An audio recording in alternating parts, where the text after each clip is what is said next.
नमस्कार, स्वागत है आप सभी का advocate chamber for legal help में और मैं हूं राजीव। आज कानूनी चर्चा में हमारे साथ मौजूद हैं एडवोकेट कुमकुम शुक्ला जी। हम उनसे जानेंगे सीआरपीसी की धारा 156(3) के बारे में। मैडम, सबसे पहले आपका स्वागत है हमारे खास कार्यक्रम कानूनी चर्चा में। नमस्कार। मैडम, मैं जानना चाहता हूं कि 156(3) सीआरपीसी की धारा में जब आदमी केस डालता है तो क्यों डालता है, क्या वजह होती है कि उसे कोर्ट तक जाना पड़ता है? देखिए, हम आपको बता दें कि सीआरपीसी की धारा 156(3) के अंतर्गत जब किसी वादी को मुकदमा दायर करना होता है तो उसके पीछे कुछ कारण होते हैं। सबसे पहले, यदि उसके साथ कोई घटना किसी भी प्रकार की हुई है और उसकी सूचना वो थाने पर देता है, उसकी सूचना देने पर एफआईआर थाने में दर्ज नहीं की जाती है तो वो पुलिस अधीक्षक के सम्मुख अपने न्याय प्राप्त करने के लिए प्रार्थना पत्र दे सकता है। यदि उस पर भी कोई कार्रवाई किसी प्रकार की नहीं होती है तो वो न्याय पाने के लिए न्यायालय में गुहार लगाता है, जो कि सीआरपीसी की धारा 156(3) के तहत यहाँ पर हम आपको रोकना चाहेंगे। हम ये जानना चाहते हैं कि जब आदमी न्यायालय में जाता है, सीआरपीसी की धारा 156(3) के तहत प्रार्थना पत्र देता है, तो क्या उसे किसी वकील की आवश्यकता पड़ती है? जी हाँ, जब 156(3) सीआरपीसी के तहत मुकदमा न्यायालय में डाला जाता है तो उसे उन कानूनी तथ्यों की जानकारी नहीं होती है जिनके अंतर्गत मुकदमा दायर किया जाता है न्यायालय में। उसके लिए उसे वकील की आवश्यकता पड़ती है। अब हम यहाँ पर यह भी जानना चाहेंगे कि जब न्यायालय में केस फाइल करते हैं तो क्या क्या डॉक्यूमेंट्स अटैच करने पड़ते हैं केस में, क्या उसके बारे में आप कुछ हमें बताएंगी? जी, जब न्यायालय में मुकदमा वादी द्वारा दायर किया जाता है तो उसे उस प्रार्थना पत्र के साथ कुछ दस्तावेजों की आवश्यक प्रतिलिपि लगानी होती है। उसमें जैसे उसने प्रार्थना पत्र जो कि उसने पुलिस स्टेशन पे दिया है उसकी प्रतिलिपि, साथ ही पुलिस अधीक्षक महोदय को दी गई प्रतिलिपि और उसकी रजिस्ट्री की रसीद और वकील साहब का वकालतनामा, बाद का प्रार्थना पत्र और उसका शपथ पत्र। ये जो शपथ पत्र होता है इसका ओसी भी जरूरी होता है कि या स्टैम्प पे लगता है? जी, इसमें जो शपथ पत्र लगता है न्यायालय में उसमें ओसी होना जरूरी है। वो शपथ पत्र स्टाम्प के माध्यम से नहीं दिया जाता है। चलिए, जब हम न्यायालय में जाते हैं तो जब हम प्रार्थना पत्र पेश करते हैं उसके बाद क्या होता है, क्या प्रोसेस होता है, क्या कहना पड़ता है उस दिन हमें कोर्ट में? एक वकील को क्या बहस करनी पड़ती है? सबसे पहले जब न्यायालय में प्रार्थना पत्र देने के बाद पहली सुनवाई होती है, उस दिन वकील साहब को बताना होता है न्यायालय को कि साहब ये 156(3) का प्रार्थना पत्र है और इसकी आख्या थाने से मंगवा ली जाए। थाने से जब आख्या आ जाती है उसके बाद क्या कोई बहस भी होती है? जी हाँ, बिल्कुल।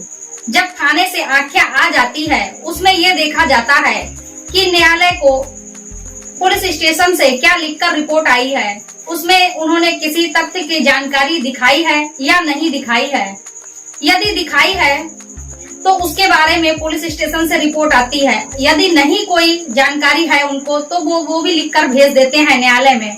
जिस दिन बहस होती है क्या उसी दिन एफआईआर दर्ज हो जाती है या फाइल आदेश में चली जाती है, बाद में आदेश होता है? ऐसा कुछ होता है न्यायालय में क्या? जी हाँ, जब इसके बाद सुनवाई होती है तो उसमें न्यायालय में वकील साहब को बहस करनी होती है। जब वकील साहब बहस करते हैं तो उसको न्यायालय सुनकर उसकी फाइल को अपने आदेश के लिए अलग रख लेते हैं और रखने के बाद उसमें आदेश होता है। आदेश होने के बाद उसकी एक प्रतिलिपि संबंधित थाने को यानी पुलिस स्टेशन को भेज दी जाती है और उसे पुलिस स्टेशन को उस माध्यम से सूचित किया जाता है तथा आदेश दिया जाता है कि इस व्यक्ति की एफआईआर दर्ज कर ली जाए। यहाँ पे एक बात और जानना चाहेंगे कि जो वकील बहस करते हैं तो बहस में क्या बताना पड़ता है न्यायालय को, मजिस्ट्रेट को क्या समझाना पड़ता है उस बहस में?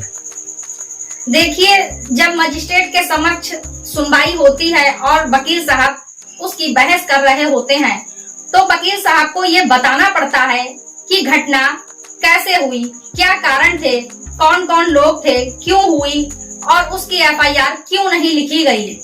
जो प्रार्थना पत्र में लिखा होता है क्या वही सब बताना पड़ता है कि उसके अलावा कुछ और बताना पड़ता है, या मतलब जो केस है, जो घटना है, उसके बारे में ही बताना पड़ता है ना?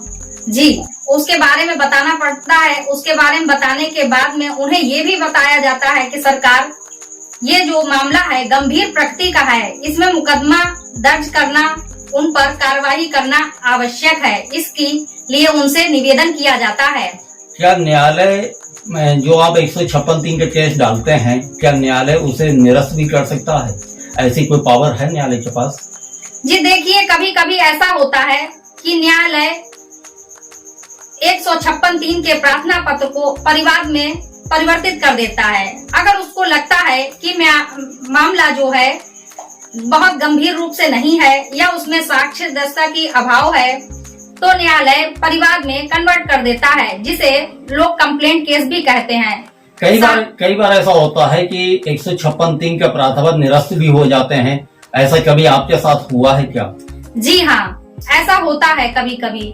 जब न्यायालय को लगता है कि इसमें वो प्रार्थना पत्र नहीं है जो उसने SP साहब को दिया है, तथा उसने वहाँ पर वादी ने कोई भी प्रार्थना पत्र पुलिस स्टेशन पर यानी थाने पर सूचना दी थी, अगर उसका अभाव है, तो न्यायालय इन प्रार्थना पत्रों को, जो कि 156(3) CRPC के तहत न्यायालय में प्रस्तुत किए जाते हैं, उनको खारिज भी कर देता है। मतलब कहने का मतलब है कि यदि मजिस्ट्रेट को लगता है कि मामला झूठा है, जी ठीक, तो मजिस्ट्रेट ने उस प्रार्थना पत्र को खारिज भी कर सकता है। जी हाँ, अगर उसको लगता है कि न्यायालय में जो प्रस्तुत है प्रार्थना पत्र, ये मामला झूठा है और ठीक तरीके से उसका विवरण नहीं है, तो न्यायालय उसको निरस्त कर सकता है। तो ये था 156(3) CRPC पर हमारा छोटा सा वीडियो।